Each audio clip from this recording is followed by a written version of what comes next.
আমরা আজকে তিনটি দাবিতে এখানে একত্রিত হয়েছি।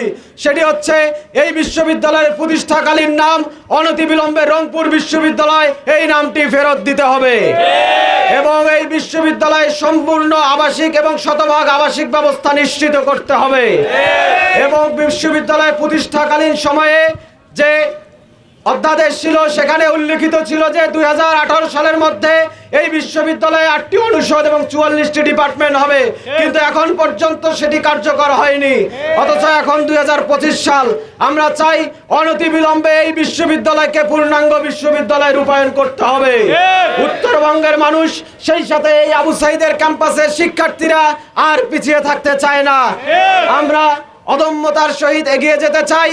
আমরা চাই না ফ্যাসিস্টের দেয়া এই নাম আর আমাদের এই স্মৃতিচিহ্ন এই বিশ্ববিদ্যালয়ে থাকুক। প্রায় 85% শিক্ষার্থী তারা জানিয়ে দিয়েছে যে তারা ফ্যাসিস্টদের চিহ্ন, এই ফ্যাসিস্টদের কুচক্রী নাম তারা মানবে না। তাদের যে প্রাণের চাওয়া যে রংপুর বিশ্ববিদ্যালয়, তারা সেই রংপুর বিশ্ববিদ্যালয় নামটি পুনর্বহাল চায়। সেই সাথে বিশ্ববিদ্যালয়ের শিক্ষার্থীরা তারা এই বিশ্ববিদ্যালয়ের যে আবাসন সংকট, সেই আবাসন সংকট থেকে মুক্তি চায়।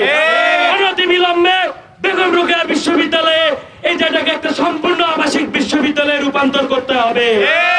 আমরা জানি যে এই বিশ্ববিদ্যালয়ে 8টি ফ্যাকাল্টি এবং 44টি ডিপার্টমেন্ট থাকার কথা ছিল, কিন্তু এই ফ্যাসিস্ট সরকার তারা কোনোভাবেই এই যে দাবি, এই যে অধ্যাদেশ, তারা সেটির কোনোদিন কোনো ভ্রুক্ষেপ করেনি। আমরা বলবো অনতিবিলম্বে এই বিশ্ববিদ্যালয়কে একটি পূর্ণাঙ্গ বিশ্ববিদ্যালয়ে রূপান্তর করতে হবে, কিন্তু সর্বপ্রথম এই বিশ্ববিদ্যালয়ের নাম পুনর্বহালের ব্যাপারে শিক্ষার্থীদের যে গণরায়, সেই গণরায়ের প্রতি সম্মান জানিয়ে আমাদের যে নাম পুনর্বহাল সেটি অনতিবিলম্বে করতে হবে। আমাদের এই 2008 সালে যে বিশ্ববিদ্যালয় প্রতিষ্ঠিত হয়, আমরা সেই প্রতিষ্ঠাকালীন নাম ফেরত চাই। এ ব্যাপারে এক বিন্দু ছাড় হবে না, আমরা স্পষ্টভাবে বলতে চাই। আমরা শিক্ষার্থীরা কি মাঠে আছি? আমরা প্রতিষ্ঠাকালীন নামটি ফেরত চাই। এই ব্যাপারে কি এক বিন্দু ছাড় হবে? আবু সাইদ মুক্ত, শেষ হয়নি যুদ্ধ। আবু সাইদ মুক্ত, শেষ হয়নি যুদ্ধ।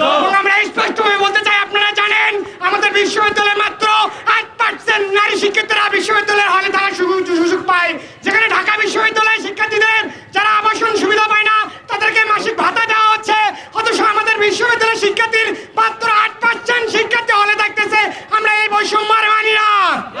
আমরা চাই অবিলম্বে আমাদের শিক্ষার্থীদের শতভাগ আবাসন প্রতিষ্ঠা দিতে হবে এবং সেই সাথে এই বিশ্ববিদ্যালয়কে একটি পূর্ণাঙ্গ বিশ্ববিদ্যালয় রূপে প্রতিষ্ঠা করতে হবে।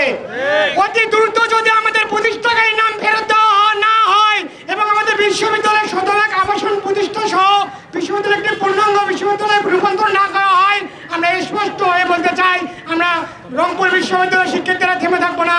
এর থেকে কঠোর থেকে কঠোর আন্দোলন কর্মসূচি ঘোষণা করবো।